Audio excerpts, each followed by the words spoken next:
আপনারা দেখছেন শীতের কুয়াশা। এই কুয়াশা শীতের একটি আগমনী বার্তা পৌঁছে দেয়। শীত নেমে আসে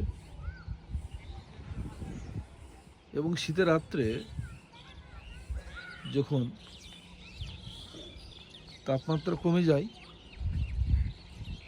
তখন ছোট ছোট ভাসন্ত বৃষ্টিকণা বাতাসে ধরে রাখতে পারে না, তখন সেগুলো বৃষ্টির আকারে নিচে পড়ে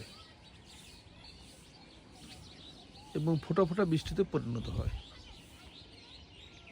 সেইগুলিকে কুয়াশা বলা হয়। এগুলো একমাত্র শীতের আকাশই বা শীতকালীন সময় দেখা যায়।